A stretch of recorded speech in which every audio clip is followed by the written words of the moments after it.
Over the years, we have seen some good things from 2K, but we've also seen some bad things from 2K, and we've started to notice things are starting to go downhill.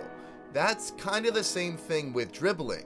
So in today's video, we're going to be talking about whatever happened to dribbling in 2K. So with NBA 2K14 obviously not going to be included in this list, as well as any other older 2Ks, I understand that you were able to dribble in those 2Ks and you were able to get ankle breakers, but as far as the community goes, I would say that the community started in NBA 2K15. So with that being said, NBA 2K15 would be the start of the dribbling in the 2K Mar Park scene. Now, overall, NBA 2K15 was a very fun game, and a part of that was due to the dribbling, although a lot of the dribble moves in NBA 2K15 were literally unstoppable, and with the combination that in NBA 2K15 there was no stamina, so your player wouldn't get tired, and it allowed for players to spam dribble moves, do these unique combos, whatever they wanted to do, and it wouldn't tire out their player. It made dribbling that much fun. There was a lot of cheesy animations, like I said though, like in this gameplay you'll see that I Run You does this side to side cheesy animation that basically allows you to get open almost every single time.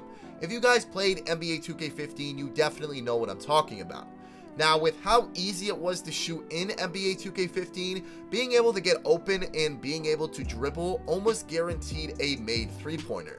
2K15 was where the whole dribbling phase would start within the 2K community, and it would start a lot of these content creators' YouTuber careers. NBA 2K16 would be the next 2K to be released, and honestly, what is there to even say bad about this game?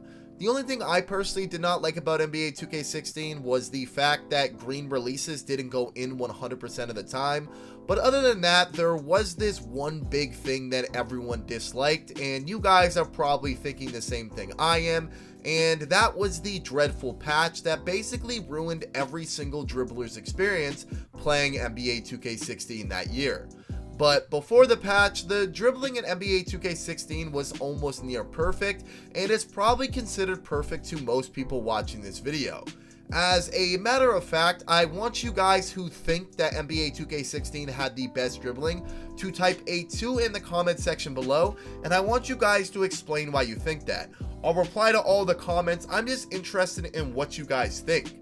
The animations in NBA 2K16 were pretty similar to NBA 2K15, so a lot of people had the basics down as soon as the game came out, and then built off that and developed more advanced dribbling tactics, skills, whatever you want to call it. This led to a lot of YouTube videos being made about how to be a better dribbler, how to do advanced dribbling techniques, and this is kind of where this started.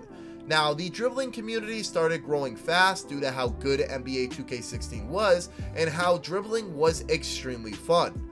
But as mentioned, the famous patch ruined the experience for a lot of people because, knowing typical 2K, they thought that speed boosting was overpowered or unfair, or whatever conclusion they came to, and they decided to remove it in NBA 2K16 with the patch.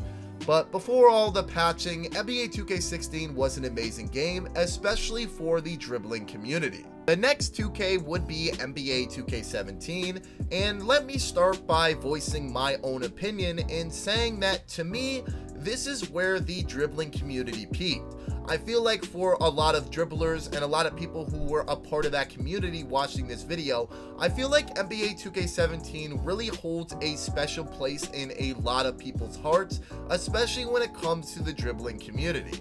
Say what you want about NBA 2K17, because I know at the time that it was relevant, it did receive a lot of mixed emotions, and a lot of it was actually hate. But the dribble community absolutely blew up in NBA 2K17. I mean, like, every single person you watched on 2K was a dribbler or a wannabe dribbler or whatever you want to call it. A bunch of dribblers on YouTube blew up that year and the community absolutely took off. This inspired a lot of people to start making dribbling videos such as mixtapes and tutorials, and the rest is kind of history.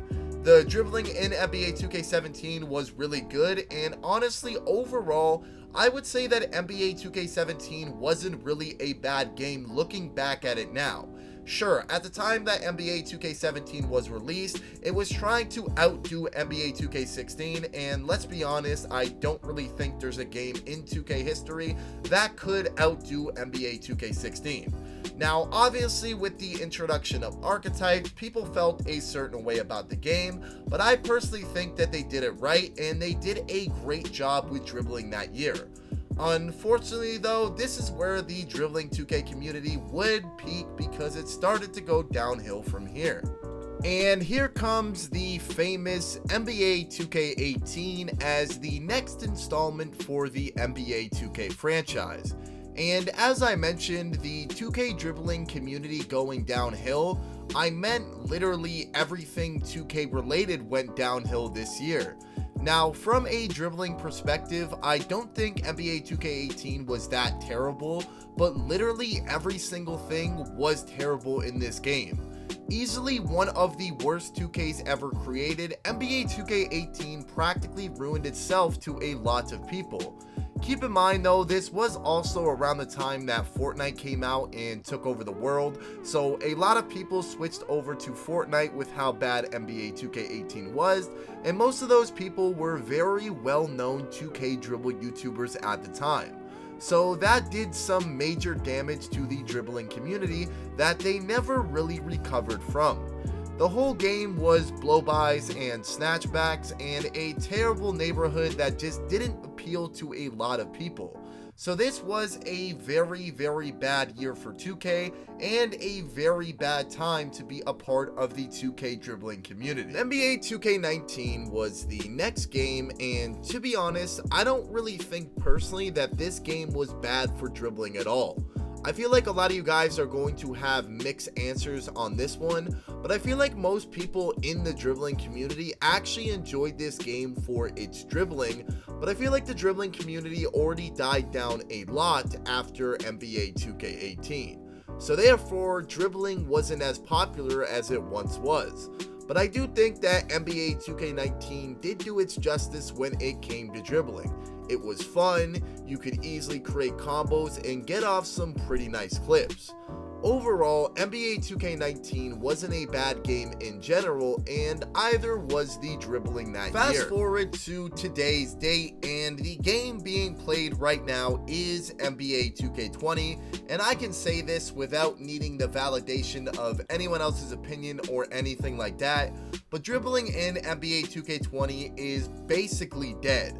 And the reason why I say this is because of one simple dribble move in NBA 2K20 that seems like it's the only dribble move that does anything and the only dribble move that people use. And you guys guessed it, it is the explosive behind the back that you see every single time that you play a game on NBA 2K20. Whether it being a player having it in my team or people in the park spamming it to get open, it's almost unguardable and it's the only used dribble move in the game.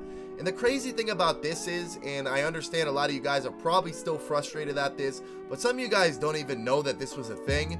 But before NBA 2K20 started to get updated, before it started to get patched, the explosive behind the back dribble move was not in the game. This literally was not a move you could do in NBA 2K20.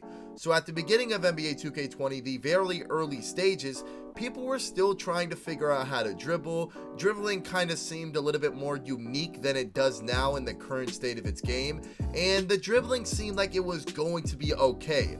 Obviously with NBA 2K20, the stamina is a big thing and your guy gets tired after like 3-4 dribble moves, which is super annoying and then makes dribbling that much harder. But now the only dribble move that people know how to do and the only dribble move that's really efficient in NBA 2K20 is the explosive behind the back, and it is spammed in every single game mode as I mentioned. I don't know why NBA 2K20 decided to add this into the game and basically remove all sorts of variety. I mean, in NBA 2K20, there's less types of animations that you can use in dribbling, therefore it's limiting your player to be able to do certain dribble moves, which makes no sense. But to sum it up, NBA 2K20 is once again another terrible year for dribbling and for the dribbling community. I just wish they went back to 2K16, 17, 2K15, some of the older 2Ks, and realize what made those games fun. And dribbling is a big part of that. But with that being said, I could go on for hours about NBA 2K20, but that's going to bring the video to an end. I hope you guys enjoyed it, and if you did, make sure to drop a like, and make sure you guys subscribe to the YouTube channel. If you guys subscribe right now, NBA 2K21 will be better than NBA 2K16. Okay, I'm not going to say that, but make sure you subscribe to the channel. I'll see you guys next time, and peace.